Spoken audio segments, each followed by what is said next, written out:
Prime Minister Suhrawardy, face the nation.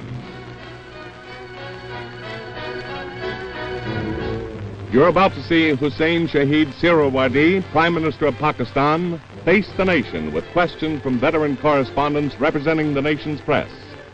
Chalmers Roberts, diplomatic correspondent for the Washington Post and Times-Herald. Bill Downs of CBS News, and John Madigan from the Washington Bureau of Newsweek. And now substituting for Stuart Nobins from CBS News and Public Affairs, the moderator of Face the Nation, George Herman. Insofar as Western policy is concerned, one nation forms the land bridge between the troubled Middle East and the potentially troublesome Far East. That nation is Pakistan, a Muslim republic which faces Iran and the Arab world on one frontier and Burma and the Asian world on the other. At the head of the pro-Western government of Pakistan is Prime Minister Huseyn Shaheed Suhrawardy, a lawyer with a background of working for labor organizations and a foreground of fondness for the broadest possible kind of democracy. He has a reputation for frank and unabashed speech, and we'll see about that now as we get our first question from Mr. Madigan. Mr. Prime Minister, what have you and President Eisenhower accomplished in your conferences that could not have been effected at the ambassadorial level or through meetings of our State Department with your Foreign Office? Well, I think personal contacts have their value, and we understand something more about American doctrine and American politics by personal contacts.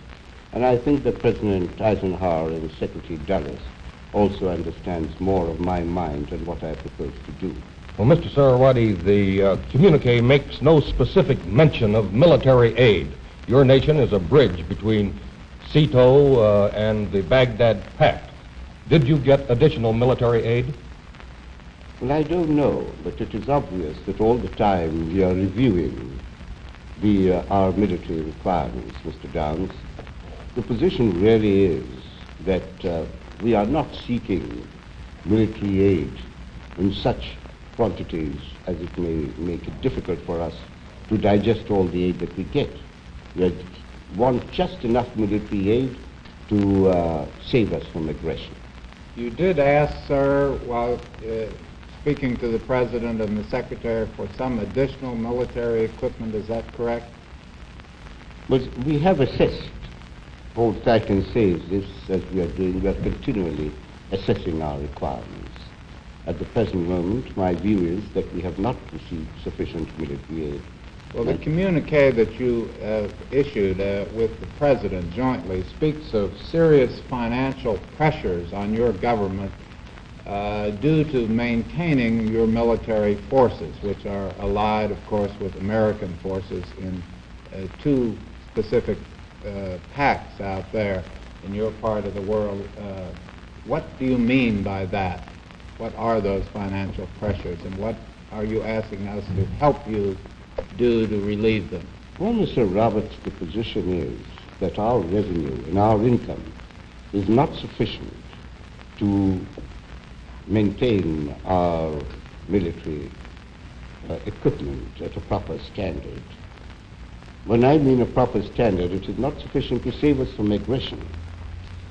And all that we want is that America should come to our assistance to that extent that we shall be able, without fear of being attacked from any quarter, to carry on with our cooperative effort and our constructive effort. Mr. Prime Minister, speaking of aggression, the Indians say that they fear an attack from Pakistan in the area of Kashmir. Do you intend to use military force to enforce what you consider your rights in that area? Obviously not. We are not fools. The Indians are tremendously, very much stronger than we are. It was the Indians that moved their forces on the borders of Pakistan twice, once in 1950, another in 1951. We never moved our forces at the borders against them. Mr. Prime Minister, you have just said in this communique with the President that you have pledged to try to solve this Kashmir question with your Indian neighbor peacefully. Yet, in a speech which you made in your own parliament not long before you came here, you said that you had reached in your approach to the United Nations our very last throw of the dice. We cannot continue to live under these conditions. You have been unable to solve this directly with the Indians. What do you mean by that? How are you going to resolve it? I'm afraid, Mr. Roberts, you've misunderstood me.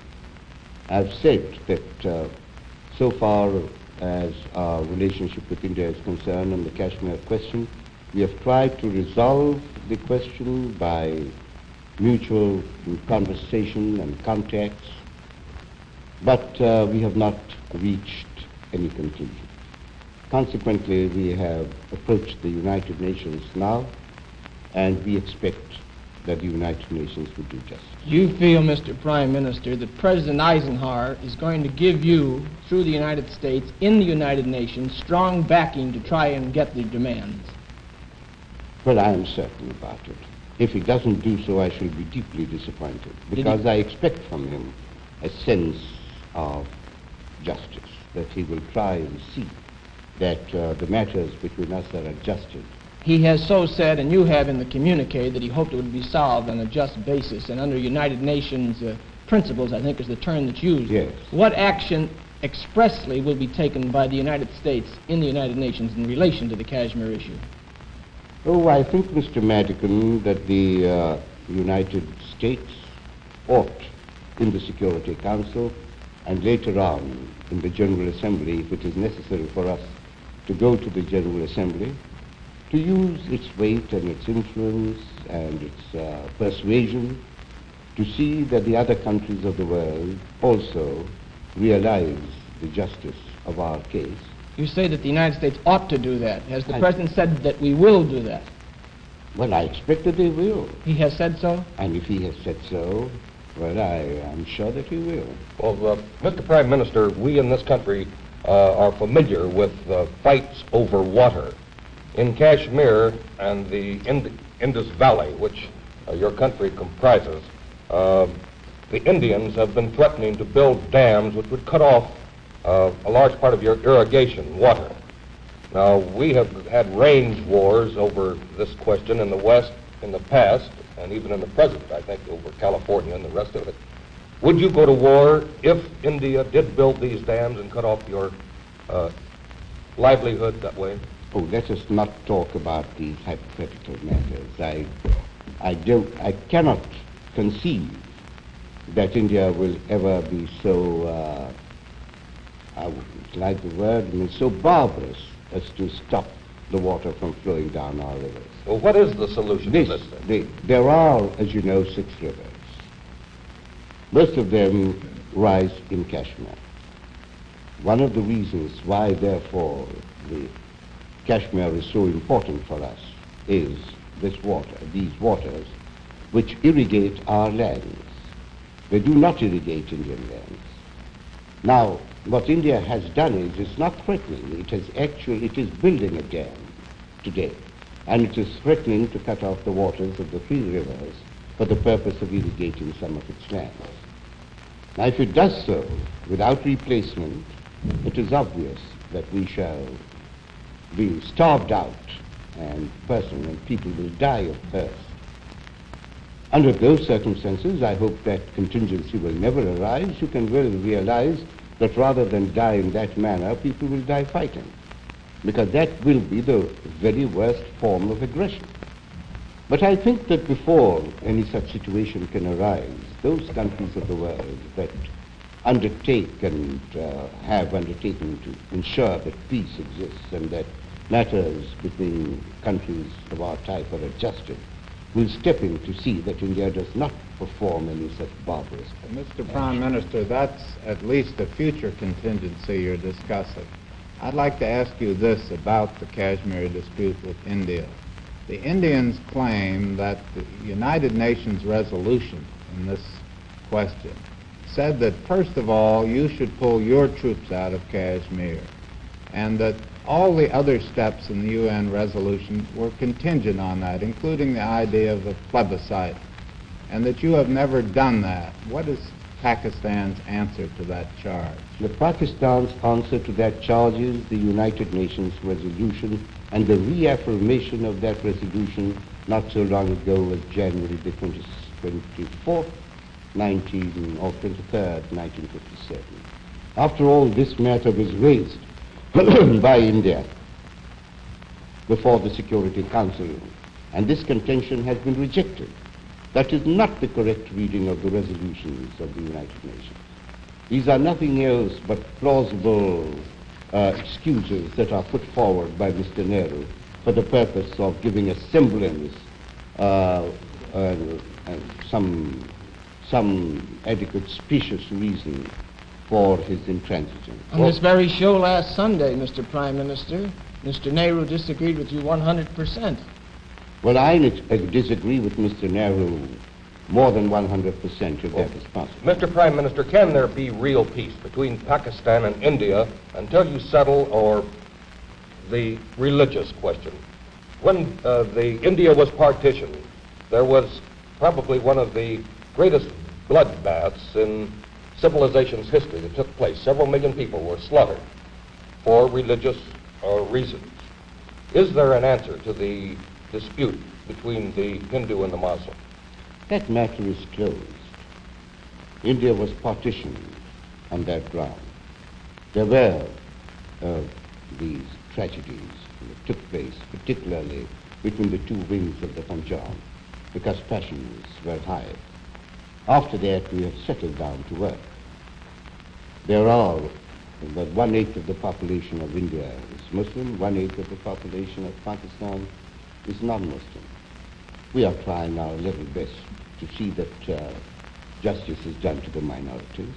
So far as we are concerned, we haven't had a single riot since 1950, when Nehru and the late Mr. Liaquat Ali Khan came to certain agreement regarding the treatment of the minorities. In India, I believe there have been as many as 402 riots from that time till now. Mr. Prime Minister, a few months ago when Mr. Nehru was here in the United States, one of our colleagues referred to him as the mystical man in the middle. He was referring to Mr. Nehru's stand toward non-alignment and neutralism. What is your description of Mr. Nehru's position in the Cold War? Well, I think that Mr. Nehru himself does not understand his position. Mr. Nehru occasionally leans on one side, occasionally on the other. The result is he gets the best of both worlds. That is to his advantage. And I think he continues to pursue that policy because up till now he has not been caught short on it. But you too, sir, up until a short time ago, followed a policy of non-alignment. No, I don't think so. Well, Oh, no. You are interpreted as saying up till from 53, 54, not connecting yourself with either side. And I believe you have said recently that you have learned some things since that time which have attached you solidly to the West. Am I not correct? Yes, the position was that if I can cast my mind back, it was sometime in 1950 when I thought that when the question of these defensive pacts and alliances and so on were not yet being considered. It was sometime in 1950 that I thought it desirable that we should remain aloof from the world conflict. And still, I would say this, that the policy which I have laid down for my country is goodwill towards all and malice towards none. There's no reason why we should start on a shining charger and start tilting against windmills. In 1953 or 1954, it was not, I do not think I ever stated that we should not align ourselves with any countries. Mr. Prime Minister, but just one moment. At that moment, I had stated that I had not sufficient knowledge of the political situation and of our state of preparedness, and so on. Because the government did not take either the country or the opposition into confidence. And therefore I said, as I had not sufficient knowledge, I was not prepared to give a dictum as to what should be our policy. As I said recently, I have come to know more about the situation, and I am perfectly satisfied that the only manner in which Pakistan can be saved from aggression and the security of the Middle East can be assured is through these defensive pacts into which we have entered. Mr. Prime Minister, some of the cynics say that the reason Pakistan has joined these pacts with the Western countries, especially the United States, has to do, in part at least, with reasons other than military ones, that they have to do with economic reasons, that in fact your budget is supported to some 40% by the United States. Is that correct? Well, our budget is supported to some extent, but that is not the reason why we have joined the United States. We were in the same boat, as you may call it. We fought in the same manner on account of the very religious fundamental principles that we profess. Therefore, this has nothing whatsoever to do with the economic situation. After all, if the United Nations is assisting us, as it is assisting 40 other countries, that's an entirely different matter.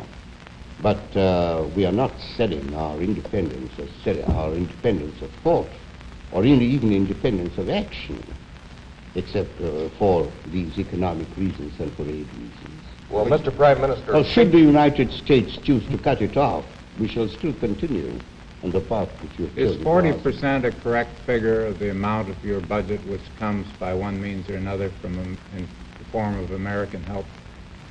Well, no, I don't think so. I think a great portion of the foreign exchange which is available to us for our development purposes, that comes from the United States, because most of our foreign exchange is committed to meeting our own defense requirements.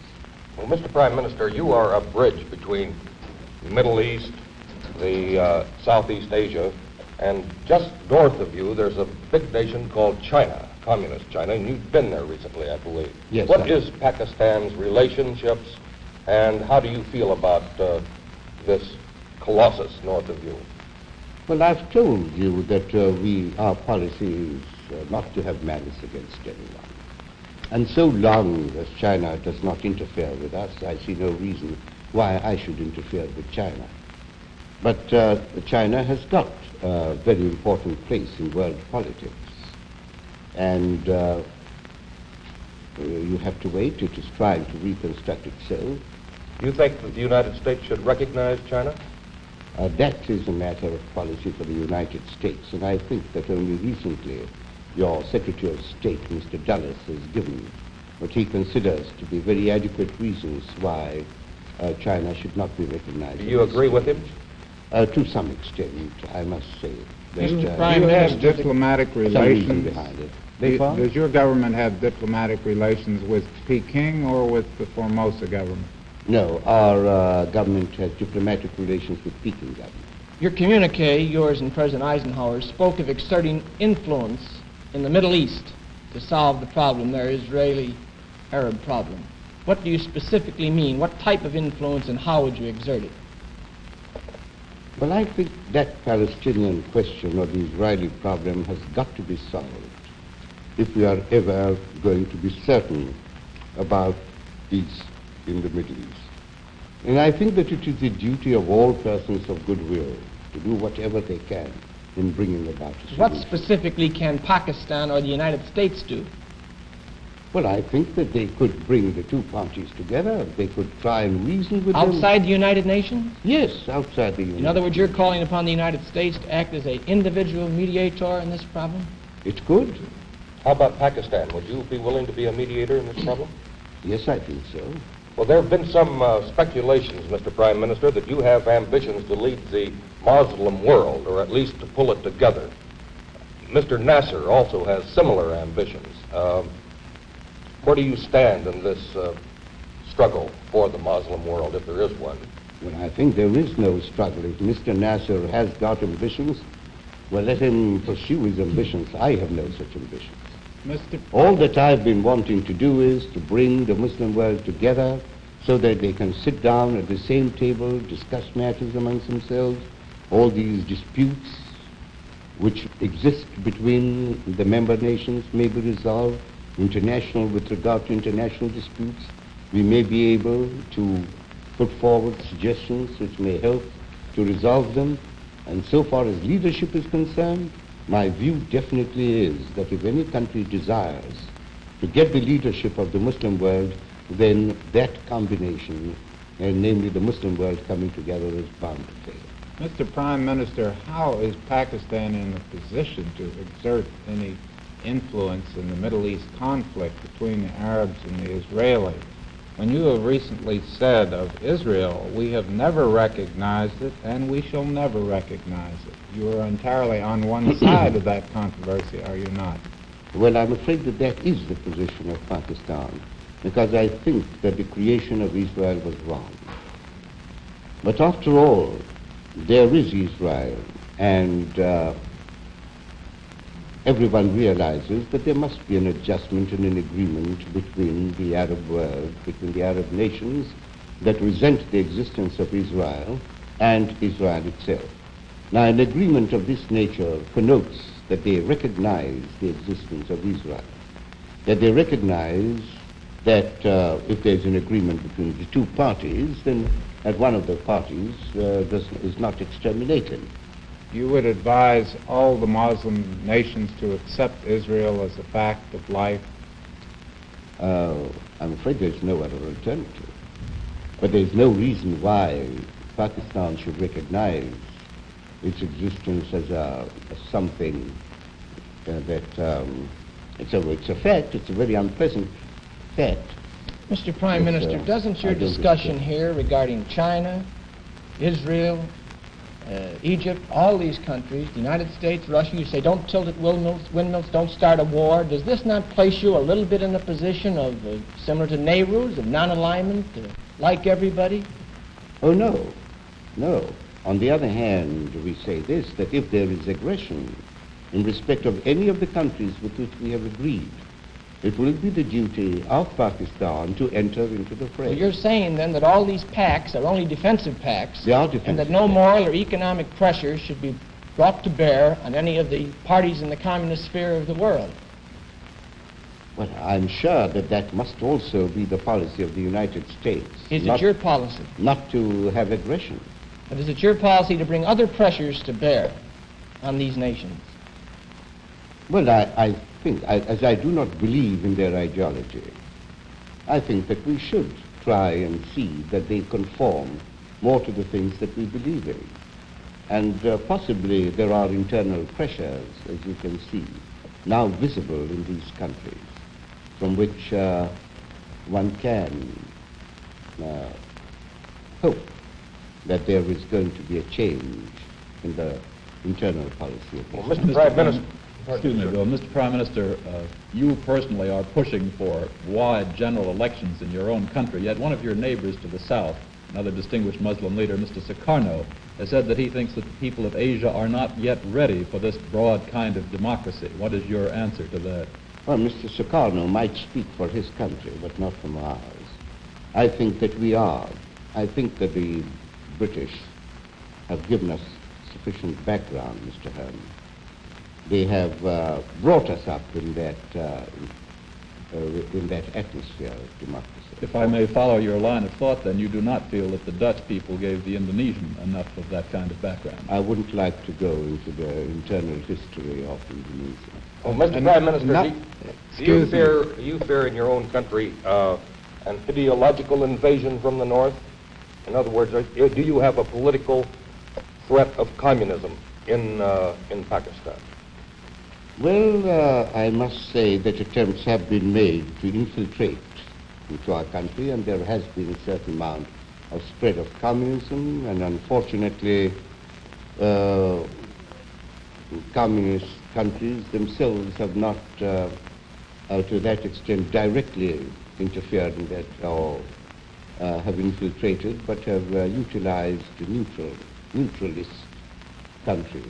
You're saying, are you saying, sir, that this communist threat of subversion is coming through the Indian Communist Party rather than centering, say, at the embassies of the Soviet Union and the Chinese communists? Well, it's rather an embarrassing question, you know. But there is no question about it that there are Indian agents in our country that are preaching communism amongst our people. Well, Mr. Prime Minister, recently our ally Britain changed her mind, or at least diverted from our policy to liberalize her trade with Red China. Are you also going to liberalize your trade with Red China? Well, we have been trading with Red China to some extent. We have been selling it our cotton. We have been taking from them coal, which we need. I do not think that our trade can be of such a nature as can be considered to be of strategic value to China. At the start of the program, Mr. Prime Minister, you spoke of personal contacts with President Eisenhower, said they're good because it would dispel certain doubts. What doubts did you have concerning the United States or President Eisenhower?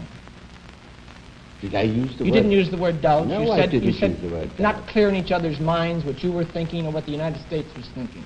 No, on the other hand, possibly we were more confirmed in our views as to our attitude. And did you get everything you wanted while you were in Washington? now, I didn't come here for anything. Got everything. That's something that's gone wrong with you all, to think that anybody who comes here with the idea of wanting something. But surely coming here and talking to your leaders means that I can also contribute something in the matter of thought. That wasn't said in a term of derogation, Mr. Prime Minister. It meant that the legitimate desires that you might have. Well, we all know the position and the relationship that exists between us, and that's that.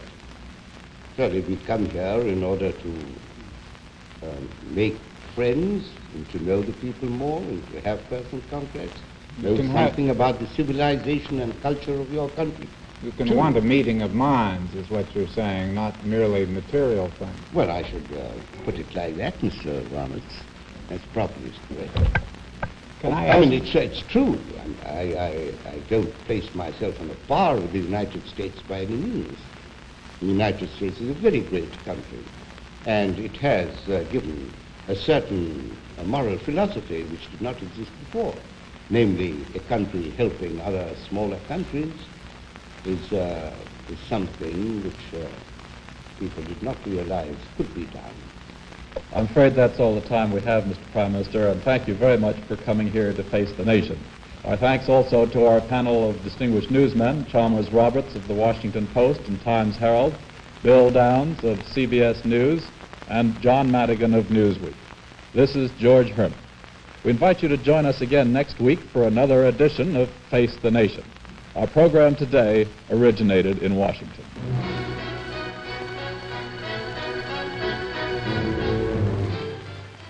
CBS Television has presented Face the Nation, produced by Ted Ayers. Associated in production, Beryl Denzer. Directed by Jim Silman. Today on this CBS Public Affairs program, you saw the Prime Minister of Pakistan, Huseyn Shaheed Suhrawardy, face the nation. Al Stepler speaking.